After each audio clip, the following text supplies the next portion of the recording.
Welcome to How to Trust Your Intuition, the podcast, the place where we learn that trust is earned and not given, even with ourselves. I'm your host, Betsy LaFay. I'm a social worker, turned award-winning psychic medium, turned intuition teacher. And my school, Trust Yourself Intuition School, celebrated its 10th anniversary in 2023. Join us each episode as we interview thought leaders and luminaries in every genre. They talk about how and when they learn to trust their intuition. Most say they're still learning. What happens when they do trust it, and what happens when they don't. Stick around as we all walk together down the road towards trusting our intuition. It is a joy to bring to the show Kristen and Lynch. Thank you so much for being here. Thanks for having me, Betsy. I am so excited. Oh my gosh, it's a joy to connect. I'd love for you to introduce yourself to us all here. Some people may be new. Who are you? What are the gifts that you're bringing to the world? And what can you help them with? Yes. So I am a feminine energy guide. I work with high-achieving women who are ready to identify their good girl conditioning and release masculine energy overdrive so that they can really live a life that I like to say nourishes them on every level. And then I also work with entrepreneurs, and I like to say soulpreneurs because most of them are spiritually based, heart-centered, and I help them to really hone in on their unique gifts, their zone of genius, feel safe to step into their bigness, take up unapologetic space, and ultimately get paid and make money doing what they love, helping others change their lives, make a big impact. So it really serves in all directions, which I love, and feels really good generally for people who are big-hearted and care a lot about the world.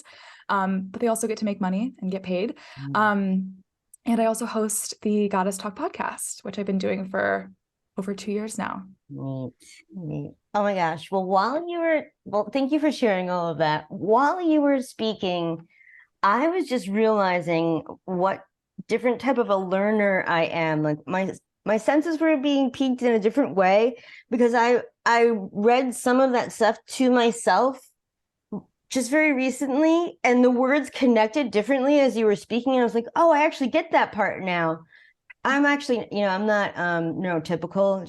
So there's that for sure as well.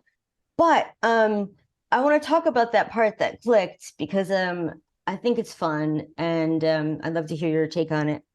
Yeah. It's about, you said, identifying the good girl complex and stop the masculine overdrive, you said, right? Okay. Those are very specific words. I feel like you're using them with intention. Can you just and I saw them as we were talking before we started taping about full circle and two halves with something different, right? But I'm sort of seeing the same model here. So almost yin and yang kind of thing. But can you explain that, the good girl masculine overdrive, please? Yes. I'm happy that you asked this, and I've noticed you ask a lot of on your interviews for people to define what they're talking about. And I really appreciate that because it's so easy as me sitting in this position, immersed in this world, to just assume that everyone knows these terms and they're all familiar. And I think on the one hand, more and more people are familiar with these terms, which is exciting as this work is growing, but also a lot of people aren't familiar with the terms. And also there's a lot of variation in how different people use these terms and what they actually mean.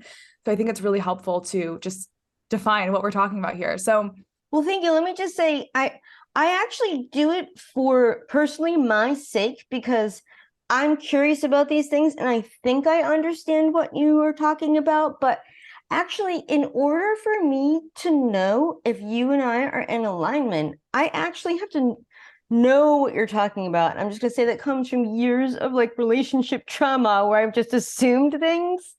But I also realize, and as just a business owner, that's kind of what I focus on a lot for my business, but I realize it's also good for anyone listening, for your sake, for anyone listening who knows you, who doesn't know you, to talk about these things. So thank you for that. I just naturally do it because I'm curious, but it's fun.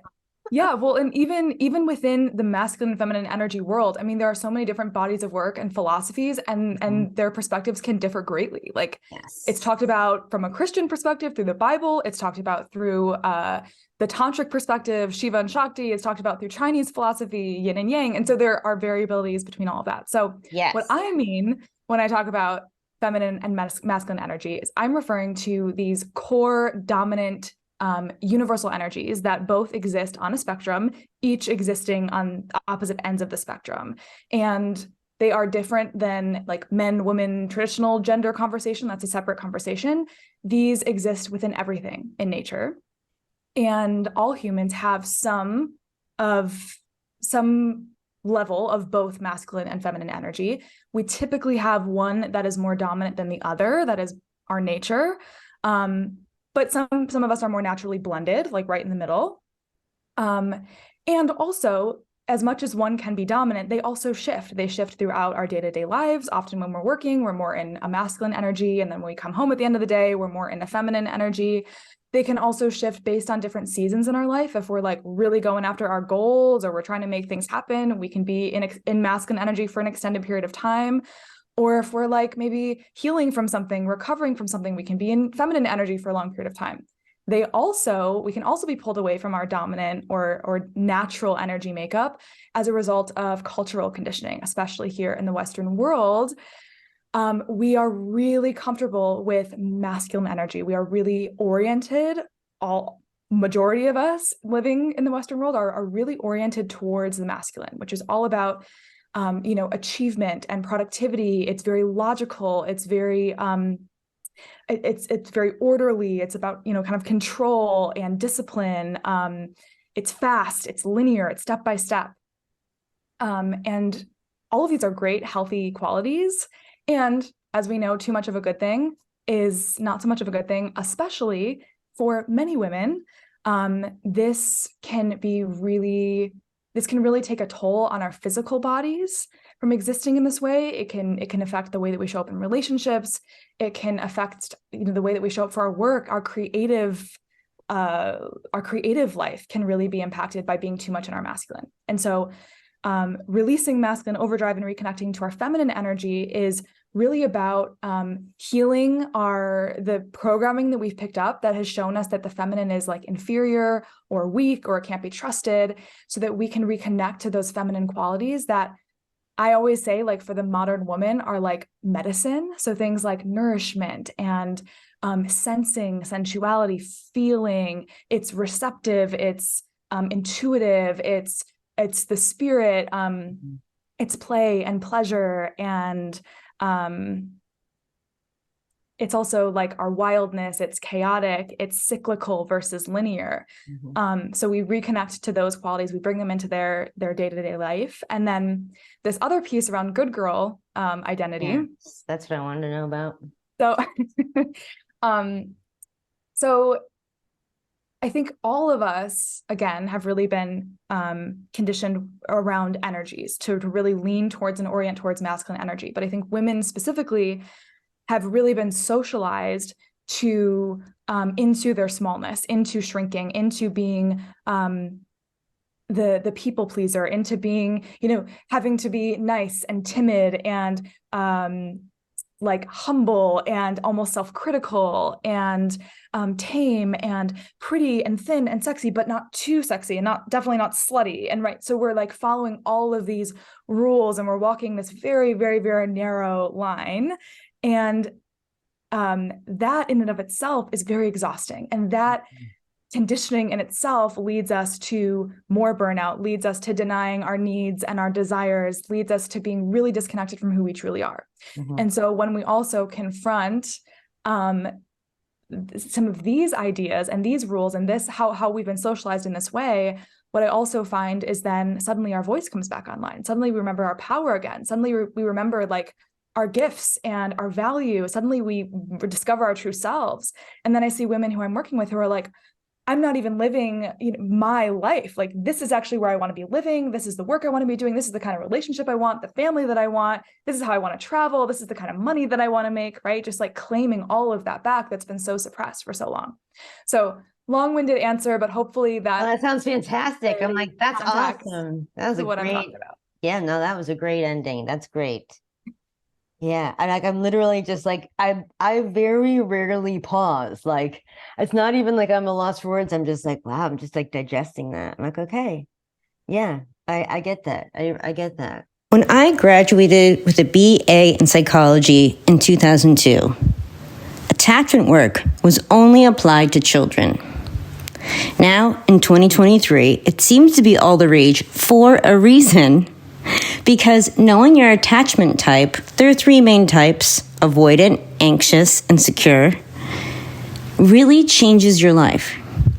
And if you listen to the podcast where I talked about how I lost $100,000 from a spiritual, quote unquote, spiritual coach, the silver lining to that experience was me discovering the root of a lot of my issues. I was anxiously attached. I had anxious attachment. At the very end of that terrible, terrible situation, yes, it was traumatic, I came across Maya Diamond's work. And it was working through her program that literally rewired my brain from anxious to secure. This is how I made it through all of my major transitions over the past 2 years and discovered so much about myself. Now, if you don't know about attachment work, don't feel bad. Here's a typical situation, in fact, the most common situation that happens with these attachment styles. Person A and person B are in a relationship. They care about one another. Person A reaches out to person B, doesn't hear back right away. So then maybe sends another text or another gesture, which further pushes person B away. Both people get resentful, and eventually they might break up. I was in that situation more often than I'd like to remember. I married the wrong person, I had toxic family relationships, and had no idea until I took Maya's program. So, the link for a free consultation is in the show notes, and I'm so happy to offer it all the podcast listeners. If you sign up for her program, you will get a free session worth $500 with Maya Diamond herself, one-on-one. That's just for How to Trust Your Intuition podcast listeners. So thank you for explaining that. It's beautiful to listen to that. Thank you. Yeah. It's I guess the work often feels like this, I don't want to say rite of passage, maybe like an initiation from this good girl, which is like in a lot of ways a suppressed feminine energy, into like embodied, fully expressed womanhood, Yeah. like Yeah. fully in empowered womanhood is what it feels like. All right. So I'm glad you said that. Without naming names, I've had some students really, really consistently show up. Okay. Like really, really, really, really consistently show up. Some of them for years, right? And recently, within the past 12 months, but definitely within that, it's like 6 or 8 months, like the bunch of us, including me, really honestly like faced our biggest fears. Like I'm talking about like the biggest fear of like,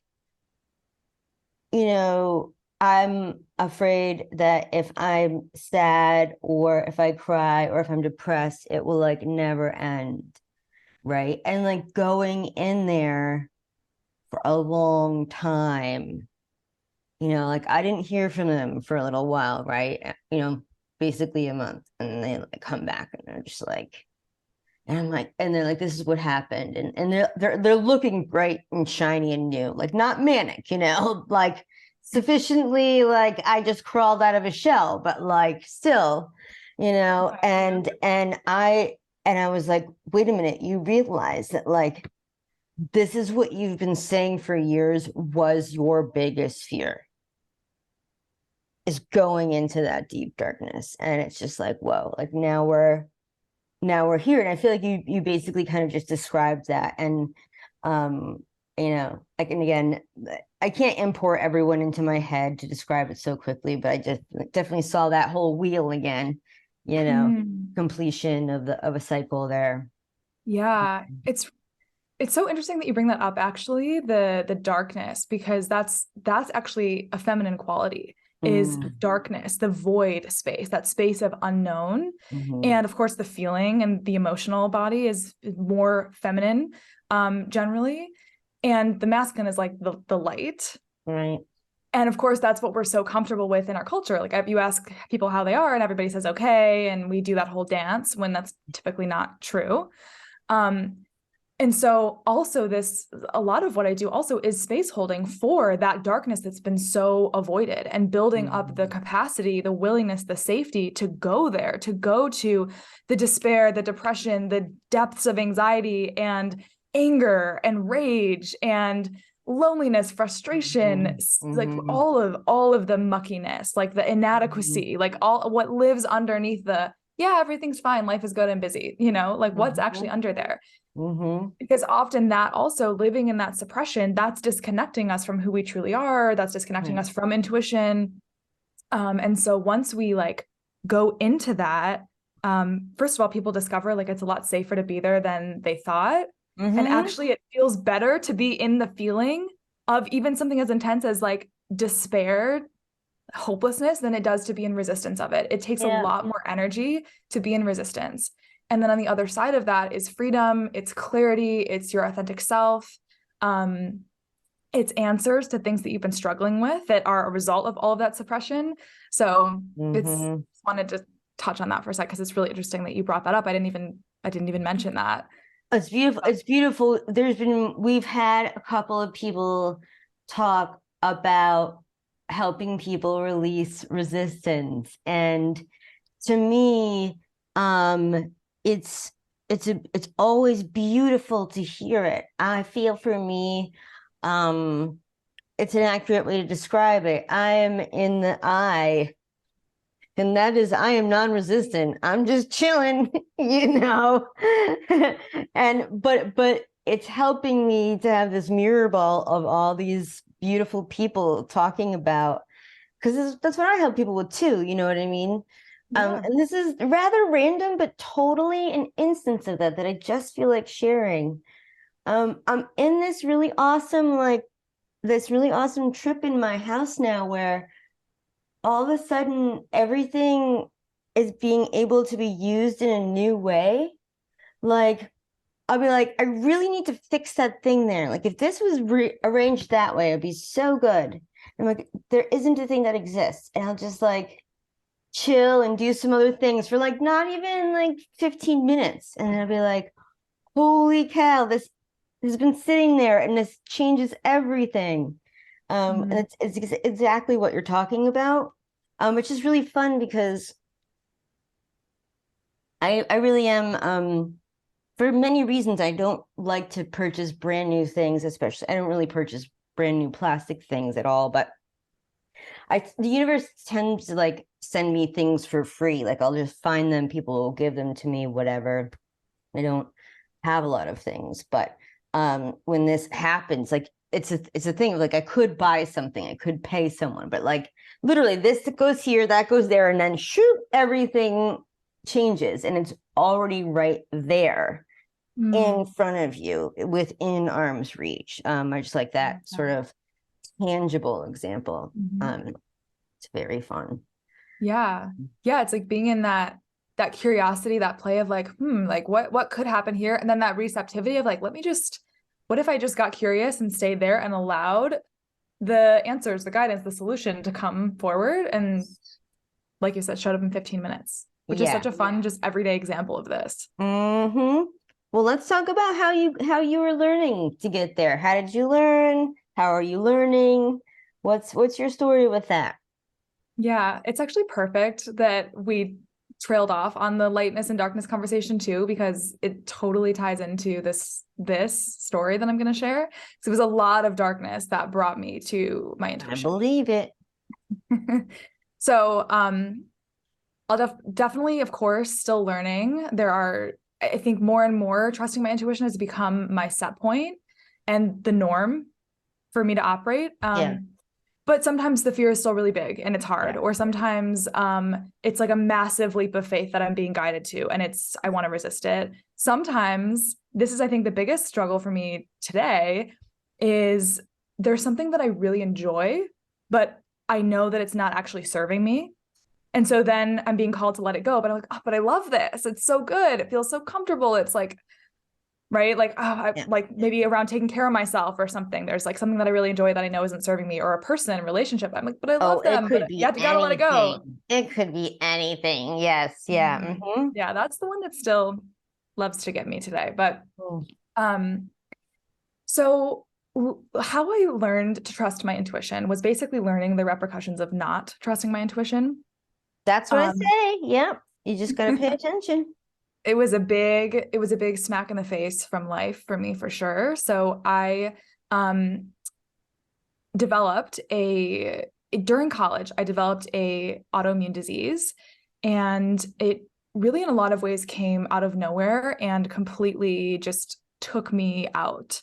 I was in a place where like I pretty much had my life kind of going for me. I had a plan of what my career was going to look like. I was I had a boyfriend, I had friends, I had a good social life. I kind of was coasting along.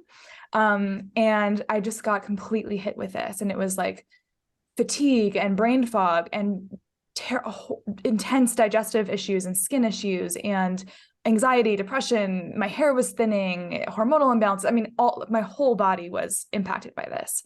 And I, of course, did what you do. And I went to get help and went to a traditional medical doctor.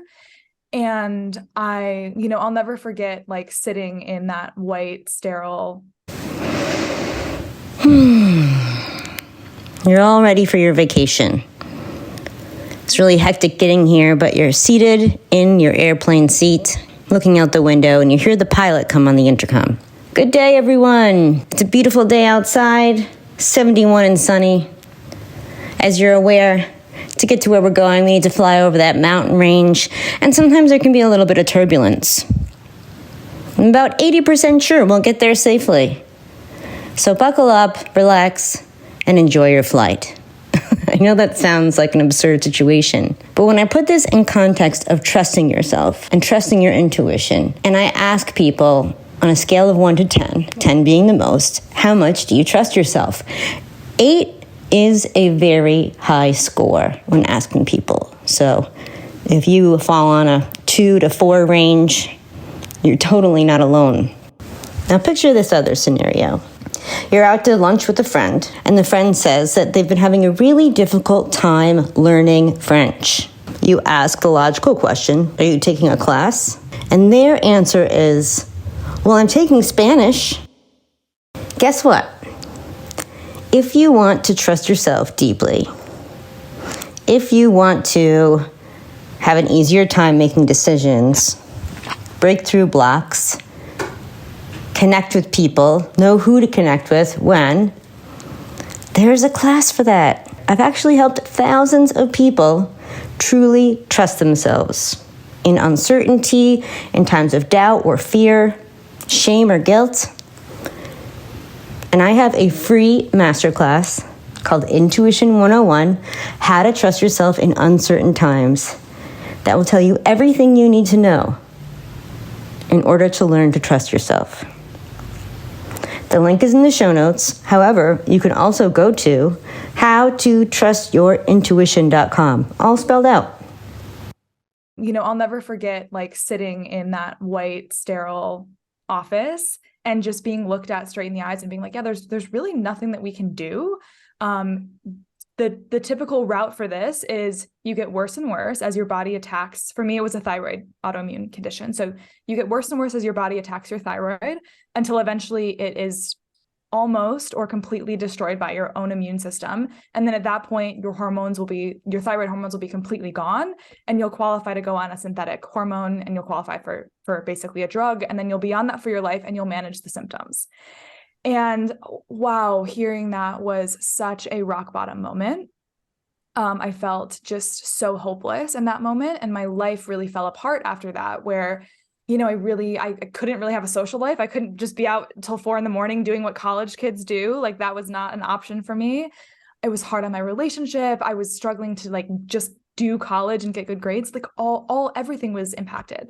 And then something interesting happened as I went through the months of that darkness and spent many nights just in so much fear of what was going to happen, because I was already bad and knew that I was just going to get worse. And also just in the desperation of like wanting answers, wanting solutions. So many nights were just spent alone and crying and just really hopeless. And then eventually I started to get this sense that like there was something else available. There was another way. And truthfully, I think I had that sense from the very beginning, but there was so much fear that I couldn't hear that. I've always been really connected to my intuition, but there's always been so much fear that I have just over and over again just suppressed and downplayed and ignored that voice. So I think I had that even sitting in that doctor's office being told there was nothing we could do, but it was just like, well, this is serious. I can't self-heal. This needs medical treatment and drugs, and this is going to like surgeries. And that was where my brain was going. Like I couldn't possibly heal that on my own. But then I just started to get curious. And in that curiosity, I started to kind of get these little like pings, little nudges, little guidance, little whispers, little synchronicities that started to happen.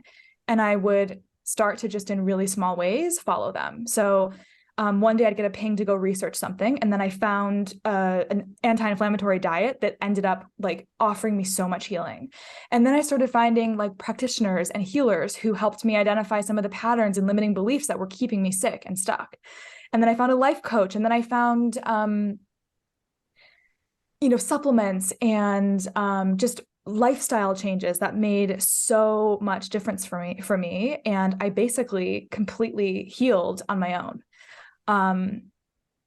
And I, went on this journey of basically realizing how this illness was a manifestation of all the ways that I was actually totally shut off from my intuition, was completely shut off from my emotions, was completely shut off from my body and my cyclical nature.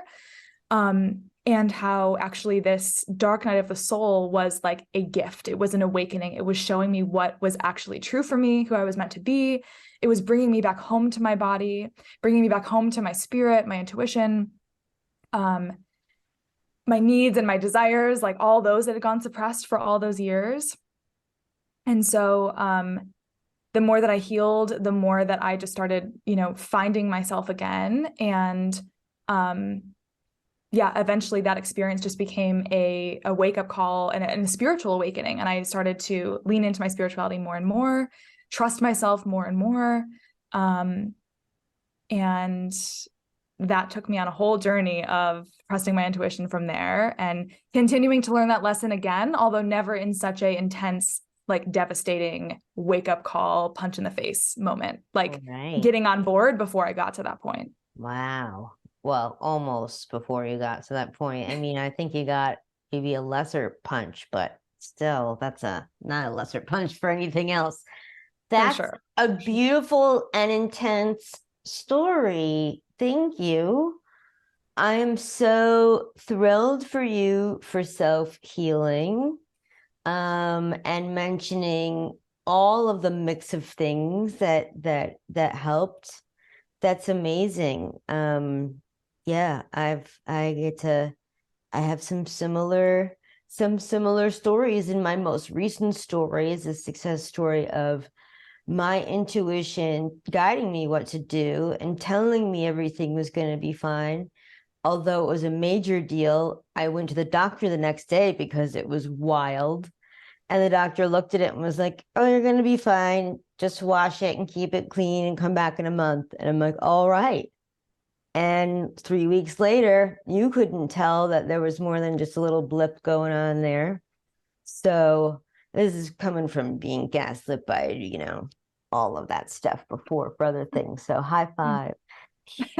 we got out alive. We did. And now we can help others. That's amazing. Yeah. Well, how about we take something where, what do you want to take first? You want to take where you didn't trust your intuition, an example, large or small, it doesn't matter, and what happened, and then tell us where you did trust. Okay, yes. So I'm going to start with didn't trust. I Okay. think they're maybe a little interconnected. So, in the beginning of my business, when I came into the coaching world and started serving in this way, I think in the beginning I was just energized and determined and maybe had a little bit of beginner's luck, and I saw some success right away.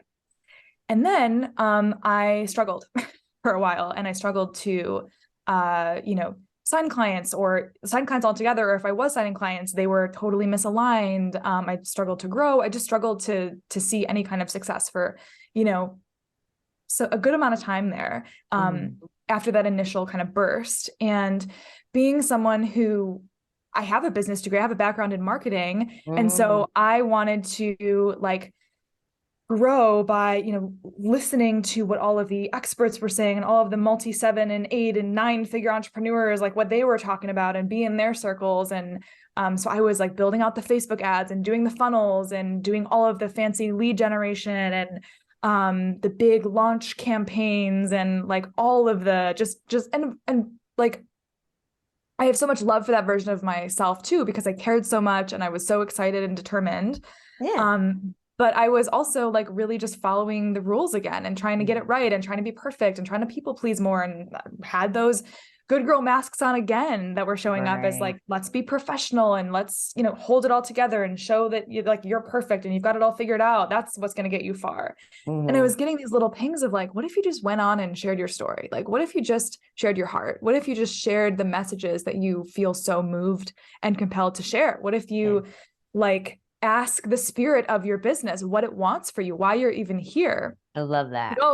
Oh no. Again, like with my illness, it was like, no, this is a real illness. I can't just trust myself. I got to go to the medical professional. I got to do something real to heal this. And it was the same in business. Like, this is a real business. Like, it's cute to follow your intuition when you're deciding what to wear that day, but when you're trying to make money, you got to apply some real strategy, right? That was just... wait, let me just pause for a second. I imagine, you can tell me if I'm wrong, but I imagine no one said that direct sentence to you, but I also imagine that someone listening has heard that exact sentence. Like, it's cute to follow your intuition, to know what shoe to buy, but when it comes to business, you need to get a real job, right? Like, wow, okay, go ahead. And it's, of course, it's in people's heads if you don't hear it directly, but yeah, right. I'm glad you just channeled that as you talked about these things that exist. Yeah. Okay. Well, and now I'm thinking too, like, this goes back to the beginning of this conversation. Like, why do we think that it's quote unquote cute to trust our intuition? Well, that's because it's a feminine quality,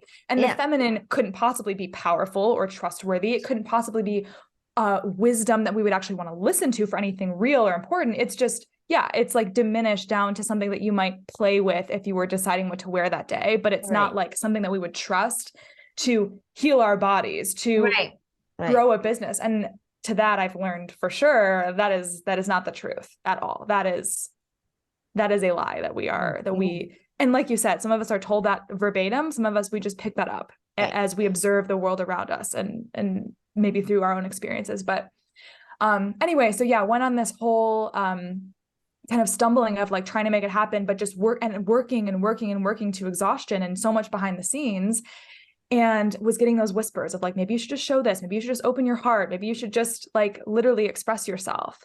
There are actually so many people that in your personal life that you already have connected to within like a small social media following there. What if there was actually an abundance of people there already who were like perfect fits for your medicine, for your gifts, for like, they were behind your mission. They've been following you since day one. Of course, you're meant to be co-creating together. And it was like, no, it has to be, I got to go out and find the people and grow the audience. And so anyway, I did that dance for a long time where I went between, I was pulled in this direction, but I ignored it and went over here and did the logical things. And eventually just decided, okay, this isn't really working. I'm not really getting anywhere. Maybe I should start to listen to those voices.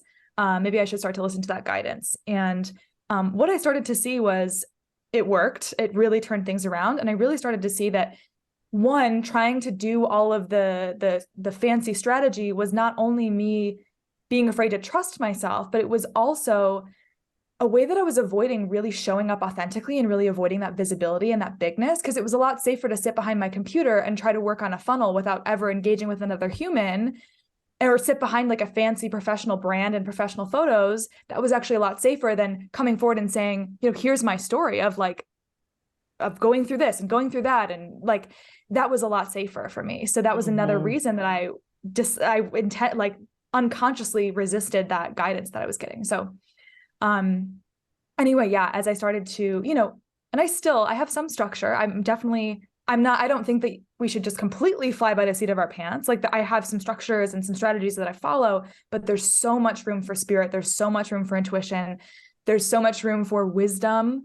And, like, it got me to a place where I, you know, welcome clients in consistently. My quality of clients is so much, it's like soul aligned. Like, we're literally meant to be doing this thing.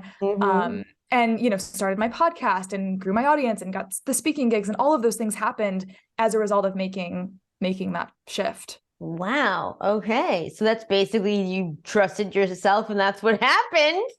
Yeah. Well, you know, it's funny. That was supposed to be my not trusting myself story, because I didn't trust myself, but then I did. It's both. Yeah. I want to ask you, we talked about definitions before. You said, what is the name of your podcast? The Goddess Talk Podcast. Goddess Talk Podcast. That's another word that I have heard so many different definitions about. So in what format are you using it with? Yeah, it's interesting that you ask that question, because I felt, obviously, when I first started the show, I felt really connected to that word. And now I've actually, for a while, I've felt a little bit disconnected to that word, but haven't made any moves because I'm not sure what I'd want to call it instead. But yes, I've also seen many uses of the word goddess. Some maybe having more reverence and others more casually using the word. And I don't think any of it is necessarily wrong. Right. But I think when I first started the show, the way that I would use the word goddess was really to represent the full expression of the divine feminine within us. So that fully the expression of our divine feminine energy. And also, as I was kind of explaining in the beginning, like that maybe initiation from that like good girl to like the goddess would be like our awakened, fully empowered, fully embodied selves as women. That's kind of what I'm referring to when I talk about when I say goddess. Oh, cool. That's great. I'm not suggesting a new name by any means. This is like this is my way of reflectively listening, but it would be sort of like feminine embodiment talk podcast. Would like that be? Yes, that's okay. Like where I want to go, or even I'm like, I would love Wild Woman Unleashed, something more in that realm. I feel like the goddess is a little more spiritual, which is great. It's a little bit more ethereal, and I want to be a little bit more rooted now. Yeah. So that's where I want to go, but also I'm all about like messy action. We never have the clarity we want, so just keep moving and the clarity will come. So I like that. I've sat on so many ideas for way too long. And so I'm just like, all right, I don't love the name and we're still rocking with it. Yeah. Yeah. This podcast has had several names. So I get that. I totally get that. Even on this show, we've had different people talk about goddess in different ways. So it's good to hear that. Well, speaking of that, can you tell people about, your podcast, where they can follow you, and maybe like what you have to offer them? Yeah. Thank you. I'd love to. So, probably the best place to find me is on Instagram, just because all my other links are there too, and it's easy. So I am Kristen Lynch. So I am, and then my name. And yeah, the links to my website, my email list, my podcast will all be there. The podcast is called Goddess Talk Podcast. You can find it on all major streaming platforms. And I have a couple ways to work together. I have some coaching programs that are feminine energy centered, and then other programs that are for entrepreneurs, primarily one-on-one coaching. So if anyone's interested in that, best way to get in touch with me is just to send me a DM on Instagram.